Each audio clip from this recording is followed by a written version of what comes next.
कभी गुरु नहीं हो सकते हैं। लोग माता पिता को ही कहते गुरु, जब तक वो जिंदा तब तक क्या जरूरत है। और माता पिता भी सोचते हैं कि औलाद से कल्याण हो जाएगा, लेकिन औलाद से अपने जीवन में कभी कल्याण होने वाला नहीं है। क्यों? तुलसीदास ने रामचरितमानस में लिखा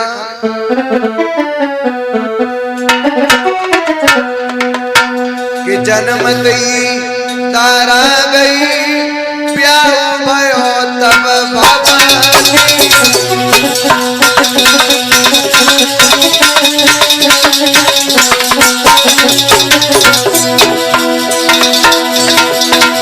अरे प्रतिभय कभी सब लयो, इनसे बेटी को।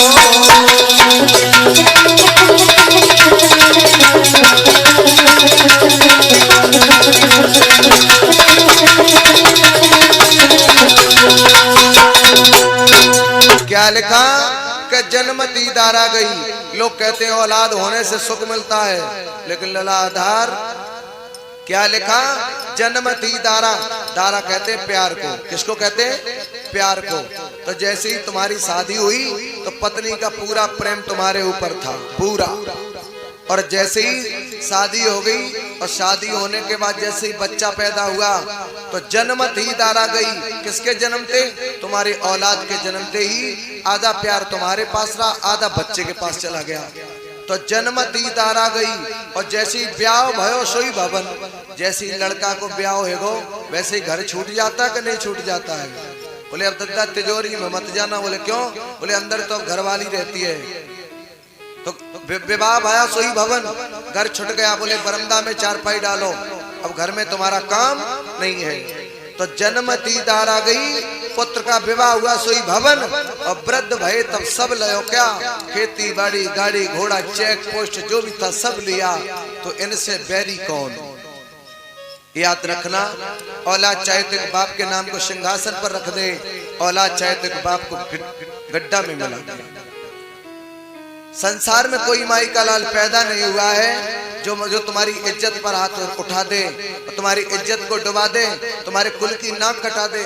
अगर कुल की नाक कटाएगी तो तुम्हारी औलाद कटाएगी। तुम संसार के लिए कितने बड़े बलशाली बहादुर बने रहना, लेकिन जिस तुम्हें झुकाएगी तुम्हारी औलाद ऐसा झुकाएगी जो संसार में सर उठा के चलने लायक नहीं रहोगे। ये कौन काम बिगाड़ता है? ये अपनी औलाद बिगाड़ती है। औलाद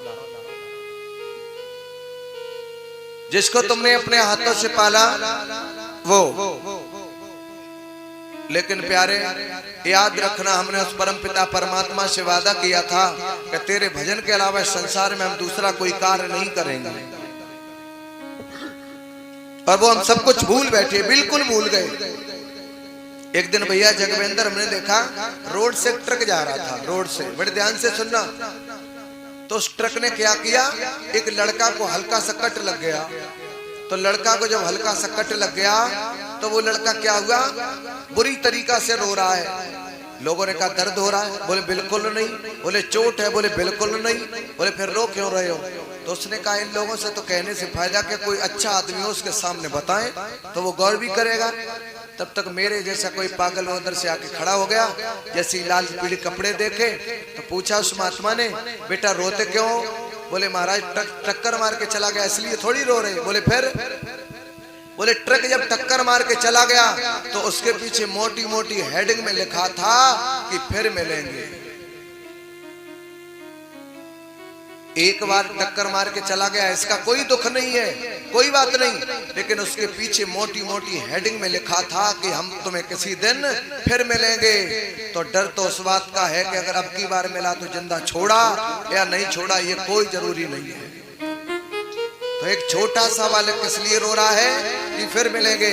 ऐसे ही जब हम परमात्मा के यहाँ से चले थे तो पीठ के पीछे एक बोर्ड लिखा था कि बंदे अभी तो तू जा रहा है, लेकिन तुझे किसी दिन हम फिर मिलेंगे, तुझे किसी दिन हम फिर मिलेंगे। इस बात को जो याद रखेगा वो कभी संसार में भटक नहीं सकता है। अरे संसार में तो पैदा हुए तो भटकना तो है ही है, मगर केवट के समान रहो।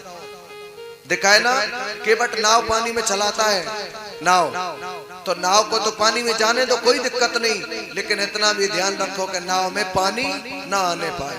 इतना ध्यान रखो, अगर नाव में पानी आ गया तो नाव डूब जाएगी। ऐसे ही ये तुम्हारा मन है, ये मन इस संसार में जाता है तो जाने दो, कोई दिक्कत नहीं, लेकिन मन के अंदर इस संसार को मत आने दो, मन के अंदर इस संसार को मत आने दो।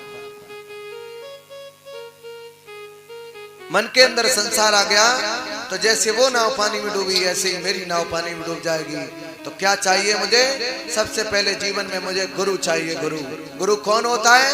गु माने होता है अंधकार और रू माने होता है प्रकाश, जो मुझे अंधेरे से खींच करके प्रकाश में कर दे, ऐसे गुरु की आवश्यकता है। तो भैया जगवेंद्र, आपने तो गुरु बनाए होंगे? नहीं बनाए। अच्छा विचार करो आप लोग, तुम्हारा एक 5 बीघा खेत है, 5 बीघा खेत और थोड़ा ढालदार है, और आप उसमें पानी लगाओ तो जिधर खेत ऊंचा है पानी चढ़ेगा? चाहे पूरी रात चलाओ, चाहे 4 दिन चलाओ, पड़ोसी के खेत में चला जाएगा, मगर उस ऊंचाई पर पानी पहुंचेगा? नहीं पहुंचेगा। तो वो पानी कैसे पहुंचाओगे? जब तक उस पानी के लिए एक गुरु रूपी बाजू नहीं डालोगे, एक लोग जिसे बरा बोलते देहाती भाषा में, वो नहीं डालोगे, तब तक वहां पानी नहीं पहुंचा सकते हो। ऐसे ही बगैर गुरु के जीवन तुम्हारा आवारा है, आवारा, इसमें कोई बाजू नहीं है, कोई ज्ञान देता है मुझे समझ में नहीं आता, क्यों? आवारा मामला है इसलिए। और जब गुरु रूपी ज्ञान रूपी बाजू हमारे दिमाग के अंदर हो जाएगी तो दुनिया की एक एक बात मुझे समझ में आएगी, सब कुछ समझ में आएगा। अरे राम कृष्ण से को बड़ोते नहूने गुरकीन, और 3 लोग तारण तरन सो गुरु के अधीन। भगवान राम ने किसको गुरु बनाया? संदीपन को। भगवान राम ने विश्वामित्र को, भगवान कृष्ण ने संदीपन को, भोले बाबा ने अंगरा ऋषि को, सुखदेव भगवान ने जनक को गुरु बनाया, तब कल्याण हुआ है, तब कल्याण हुआ। तो सबसे पहले जीवन में याद रखना, शादी होने से पहले गुरु ना बनाओ तो कोई बात नहीं, लेकिन फौजी विवाह होने के बाद औलाद पैदा तब करो। कब? जब गुरु बना लो उसके बाद में, उससे पहले औलाद पैदा मत कर देना।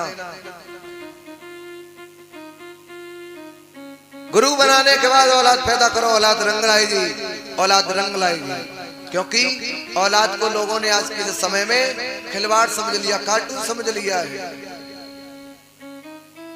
आप जिस भावनाओं से, आप जिस आधार पर खेत में बीज डालोगे, उसी आधार पर खेत में पैदावार होगी, उसी आधार पर पैदावार होगी। आजकल तो लोग औलाद पैदा करते हो तो औलाद पैदा करने के लिए भगवान का नाम लेके औलाद पैदा करो, लेकिन अगर मजा समझ के औलाद पैदा करोगे तो ये मजा वाली औलाद पैदा होगी ना। तो बिल्लो रानी कहे तो अभी जान दे दूं, है ये मजा वाली औलाद है, वो आनंद वाली औलाद नहीं है, परमानंद वाली औलाद नहीं है। औलाद चाहिए तो परमानंद वाली। आपने प्रहलाद की कथा सुनेंगे, कयादू ने देखा कि मेरा पति राक्षस है, अगर इससे हमने अपनी इंद्रियों को समाप्त कर लिया तो मेरे यहाँ कोई राक्षस पैदा होगा। इसलिए एक दिन जब हिरण्यकश्यप नहीं माना, जबरदस्ती पहुंचा कयादू को सतत्व को नष्ट करने के लिए, तो कयादू ने देखा मेरे गर्भ से तो राक्षस पैदा होगा। तो जिस समय हिरण्यकश्यप करीब पहुंचा तो उसने वही बात पूछ दी कयादू ने, पतिदेव तुम तपस्या करने के लिए जा रहे, वो तोता क्या कह रहा था? तो हिरण्यकश्यप बोला वो तोता राम राम राम राम कह के, और राम राम कह के जब वो बालक पैदा हुआ तो कौन बना? भगवान का भक्त पैदा हुआ। क्वार्टर पी के औलाद होगी, क्वार्टरबाज औलाद पैदा होगी, दूषित भावनाओं से औलाद पैदा करोगे, औलाद पैदा होगी, क्रोध में औलाद पैदा करोगे, क्रोध में क्रोधी औलाद पैदा होगी, मजा में औलाद पैदा करोगे तो मजा वाली औलाद पैदा होगी। क्यों? ईंट कहाँ बनती है? सांचे के अंदर बनती है ना। तो सांचे में जो ईंट सीधी हो गई उसे कोई बाहर टेढ़ा नहीं कर सकता है, और जो ईंट सांचे में टेढ़ी हो गई उसे कोई बाहर सीधा नहीं कर सकता है। पलस्तर भले ही चढ़ाओ कितना भी, लेकिन ईंट वो सदा सदा टेढ़ी रहेगी। तो औलाद कहाँ बनती है? गर्भ में। तो इस औलाद को बनाने से पहले गुरु तो कम से कम दोनों लोग बना लेना, फिर देखना उस औलाद का जीवन, फिर देखना उस औलाद का चित्त, देखना उस औलाद का चरित्र, देखना उसकी भावना है। प्यारे सुखदेव भगवान राजा परीक्षित को यही जीवन की कथाएं सुना रहे हैं। भगवान ने जिस समय सृष्टि का विस्तार किया तो सबसे पहले ब्रह्मा जी ने 4 पुत्रों को जन्म दिया है, सनक, सनंदन, सनातन और सनत कुमार। उसके बाद में इन चारों ने पिताजी से वरदान मांग लिया कि पिताश्री मुझे वरदान दे दो, मैं सारे जीवन तक 5 वर्ष का वरदान दे दिया कि मस्त ऐसा ही होगा। इसके बाद चारों ने जब वरदान मांग लिया तो बालक तो पैदा हो नहीं सकता, अब क्या करें? बोले अब तो